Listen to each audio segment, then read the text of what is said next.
SCP-4666, The Uleman. Makhluk ini adalah salah satu entitas paling mengerikan dalam dunia SCP Foundation dan diklasifikasikan sebagai kelas Keter, artinya sangat berbahaya dan sulit dikendalikan. Dia memiliki wujud humanoid yang asal-usulnya masih misterius. Lebih spesifiknya, dia berwujud seperti pria tua, memiliki badan yang sangat kurus, dan memiliki tinggi sekitar 2 hingga 3 meter. Makhluk ini selalu telanjang meski berada di suhu dingin yang sangat ekstrim. Menurut investigasi dari para peneliti SCP Foundation, makhluk ini sudah hidup selama ribuan tahun lamanya. The Uleman sering melakukan aksinya selama 12 malam di waktu malam Natal. Dia sering masuk ke rumah para calon korbannya, lalu membunuh semua anggota keluarga di rumah itu, menyisakan 1 orang anak saja. Lalu kemudian The Uleman menculik anak itu dan dibawa ke sebuah goa tempat tinggalnya. Di sana The Uleman memaksa semua anak-anak yang diculiknya untuk membuat mainan. Tapi mainan ini terbuat dari anggota tubuh mayat yang sudah ia bunuh, seperti bola yang terbuat dari kepala anak-anak, sisir rambut yang terbuat dari gigi anak-anak, dan mainan-mainan mengerikan lainnya yang terbuat dari potongan tubuh manusia. Lalu The Uleman akan menaruh mainan itu sebagai hadiah Natal untuk anak-anak. Ini adalah hal yang sangat mengerikan. Gambar SCP-4666 yang resmi sekarang sudah diganti, dan ini adalah versi yang originalnya. Lantas dari mana asal foto misterius ini? Foto ini diambil oleh seorang fotografer yang bernama Craig McMullen. Versi original dari foto ini bisa ditemukan di website bernama Flickr, di akun milik Craig McMullen, dan sosok figur hitam itu merupakan hasil editan. Di versi originalnya, sosok itu tidak ada. SCP-35, The Possessive Mask. Benda ini adalah salah satu entitas paling terkenal dalam dunia SCP karena kemampuannya mengendalikan siapapun yang memakainya, dan dia dikategorikan sebagai kelas Keter karena sangat berbahaya. Jadi benda ini merupakan sebuah topeng kuno dengan bentuk seperti topeng teater. Topeng ini kelihatan seperti hidup karena katanya topeng ini mampu merubah ekspresinya sendiri. Yang membuatnya berbahaya adalah ia punya kesadaran sendiri. Bahkan benda ini mampu mengendalikan siapapun yang mengenakannya. Siapapun yang melihat atau berada di dekat topeng ini akan merasakan dorongan kuat untuk memakainya. Jika seseorang memakai topeng ini, maka kesadaran korban langsung dimatikan. Korban berubah menjadi inang yang dikendalikan penuh. SCP-35 kemudian berbicara dan bertindak melalui tubuh itu, seolah-olah itu dirinya sendiri. Jika topeng ini dikenakan, maka tubuh inangnya akan membusuk dengan sangat cepat. Dengan begini, SCP-35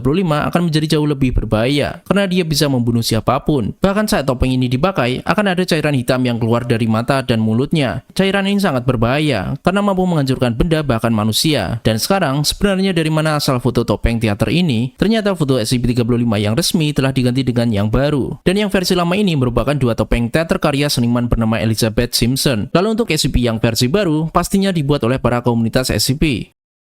SCP-2006, Too Spooky. SCP-2006 adalah salah satu SCP yang unik karena berbeda dari kebanyakan entitas lain. SCP ini sangat tidak berbahaya bagi manusia. Dia dijuluki sebagai The Spooky karena dia suka menakut-nakuti para korbannya dengan cara mengubah wujudnya menjadi figur apapun yang menyeramkan. Wujud asli makhluk ini berubah bola kecil berukuran 50 cm.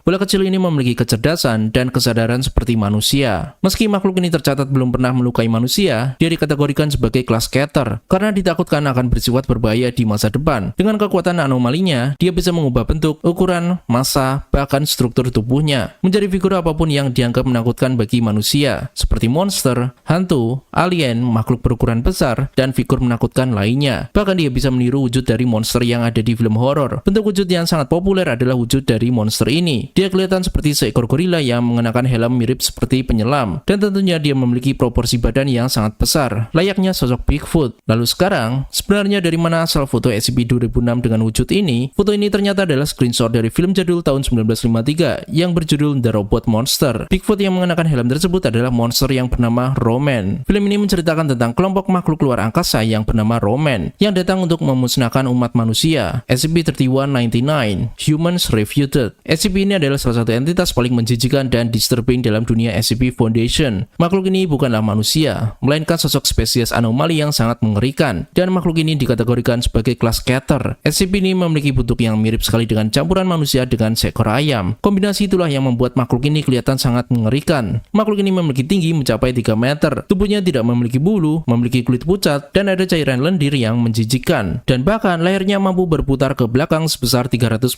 derajat. Para peneliti SCP Foundation menemukan jaringan DNA ayam, simpanse, manusia, musang, kerang, dan ular berbisa yang ada di dalam tubuhnya. Makhluk ini kemungkinan adalah hasil eksperimen biologis yang gagal. brutal. SCP-3199 adalah predator yang sangat brutal dan akan menyerang manusia atau hewan di sekitarnya. Bahkan makhluk ini juga bisa bertelur. Berbeda dengan spesies hewan yang mengeluarkan telur lewat anusnya, makhluk ini justru mengeluarkan telur berukuran besar dari mulutnya. Telur itu keluar diikuti cairan merah yang korosif. Anak yang baru menetas saja mampu membunuh banyak manusia. Jadi sudah dipastikan kalau monster biologis hasil campuran DNA ini adalah ancaman terbesar manusia. Dan sekarang dari mana asal gambar SCP yang menakutkan ini? Ternyata gambar ini merupakan artwork dari seorang konsep artis yang bernama Ryan Van Dongen, dan kalian bisa menemukannya di artstation.com. Makhluk ini digambar menggunakan Photoshop dan kalian bisa cek lewat channel YouTube-nya. SCP-2521 ini adalah salah satu SCP dengan julukan nama yang sangat aneh, yakni berupa simbol kode yang misterius. Namun ada beberapa julukan lain yang diberikan untuk monster ini, yaitu Tiberius, Narcissus, Hurtface, Narcissus, dan Tendots. Dan juga makhluk ini masuk dalam kategori kelas Keter. Makhluk ini memiliki postur tubuh yang sangat besar, bahkan memiliki tinggi setara dengan 2 kali tinggi manusia normal. Seluruh tubuhnya ditutupi dengan banyak sekali sulur tanaman hitam yang lengket. Makhluk ini sangat tertarik dengan informasi tentang dirinya sendiri, entah itu dalam bentuk tertulis maupun secara lisan. Jika ada seseorang yang menulis informasi mengenai dirinya, maka dokumen itu akan hilang. Jika dia dibicarakan oleh seseorang, maka orang itu akan diculik oleh monster ini. Jika informasi mengenai monster ini disimpan dalam bentuk digital, maka file itu juga akan hilang. Semua informasi tentang dirinya dalam bentuk teks atau suara akan dihilangkan. Intinya, SCP-2521 ini bisa dibilang tidak mengetahui asal-usulnya sendiri. Dia tidak tahu dirinya apa, tidak mengetahui namanya sendiri, dan tidak mengetahui dari mana asal dirinya sendiri. Untuk menghindari hilangnya informasi, tim SCP Foundation menuliskan informasi mengenai makhluk ini dalam bentuk gambar, icon, dan simbol. Lalu sebenarnya dari mana asal gambar makhluk ini? Ternyata gambar monster itu merupakan hasil karya seorang seniman bernama Philip O'Prey. Dalam proyek seninya, dia membuat berbagai makhluk menakutkan itu dari pita kaset VHS. Kalian bisa lihat sendiri kalau jumlah kumpulan pita kaset VHS itu ada banyak sekali.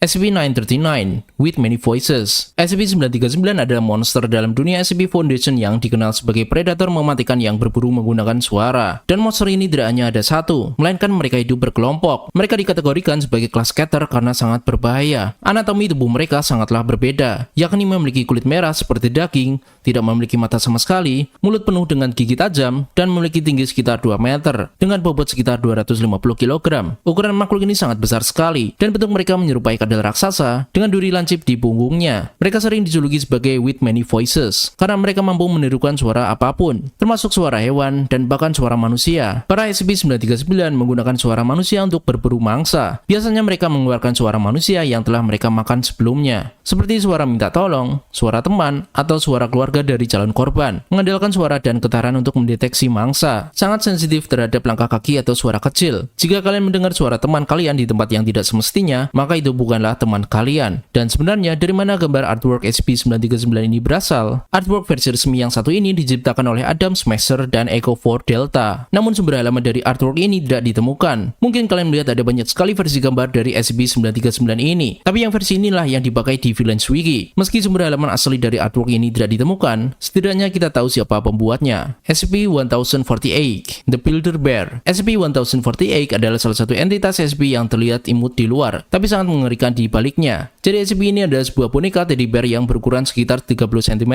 Boneka ini termasuk dalam kategori kelas Keter karena sangat mematikan. Setelah para peneliti SCP Foundation melakukan percobaan, ternyata boneka ini memiliki kesadarannya sendiri. Teddy bear ini bisa bergerak, menari, memeluk orang, dan melakukan aktivitas sederhana. Awalnya SCP Foundation menganggapnya tidak berbahaya karena sifatnya yang ramah. Lalu para staf SCP Foundation menemukan hal yang mengejutkan. Ternyata boneka ini mampu melakukan duplikasi dirinya sendiri, dan para duplikasi ini sangatlah berbahaya dan mampu membunuh para staf SCP Foundation. Para duplikasi buatan teddy bear ini terbuat dari kumpulan telinga manusia. Lalu ada satu lagi yang mampu memunculkan lengan bayi dari dalam lubang jahitannya. Salah satu duplikasi teddy bear ini ada yang mampu mengeluarkan teriakan frekuensi tinggi, sehingga menyebabkan para korbannya mengalami rasa sakit yang sangat ekstrim, dan bahkan kematian. Oleh karena itu, SCP-1048 adalah sebuah teddy bear yang sangat mengerikan. Dan sekarang kita akan cari tahu asal atau origin dari foto teddy ini. Setelah aku telusuri, foto teddy ini ternyata berasal dari sebuah website yang bernama iFur.com, sebuah website yang menjual berbagai aksesoris yang terbuat dari bulu binatang asli. Salah satunya adalah boneka teddy bear ini. Jadi ya begitulah doxly dari foto SCP-1048 ini. SCP-82, Fernand the Cannibal. SCP-82 adalah makhluk berupa manusia raksasa yang dikenal karena sifatnya yang kanibal. Entitas ini secara teknis adalah manusia, namun dia memiliki tinggi yang tidak wajar, yakni tinggi sekitar 2,4 meter dan memiliki berat sekitar 310 kg. Tubuhnya sangat besar dengan otot dan lemak yang padat. Raksasa ini memiliki nama, yaitu Fernand, yang mengaku berasal dari Prancis. SCP-1 ini bisa berbicara dengan sopan, layaknya orang normal pada umumnya. Fernand juga memiliki hobi, yakni menari, menyanyikan lagu-lagu Victoria, dan bahkan juga berdandan. Menurut pengakuan para staf SCP Foundation, Fernand sering bercanda dengan mereka, bahkan bersikap ramah kepada para staf. Jadi Fernand ini kelihatan sangat tidak berbahaya sama sekali bagi manusia. Namun ada sebuah momen di mana para staf dan personel diundang untuk makan malam di tempat Fernand dikurung. Saat mereka duduk di meja makan, tiba-tiba Fernand secara random melahap kepala salah satu korban. Atas kejadian itu, para staf dan personel harus tetap berhati-hati. Lalu Fernand meminta maaf atas ketidaksopanannya waktu itu. Meskipun Fernand kelihatan baik, namun perlu diingat bahwa dia mampu memakan korbannya secara waktu yang tak terduga. Fernand dianggap sebagai kelas Euclid karena masih bisa dikendalikan. Lalu sebenarnya dari mana asal foto Fernand ini? Ternyata foto ini adalah hasil editan dari gabungan berbagai foto. Pertama, foto backgroundnya adalah foto yang berasal dari website Flickr.com. Kedua, bentuk dari tangan Fernand berasal dari foto tangan satu ini. Dan yang terakhir, bentuk wajahnya berasal dari foto patung troll raksasa ini. Jadi intinya ketika foto tersebut digabung dan diedit menjadi satu.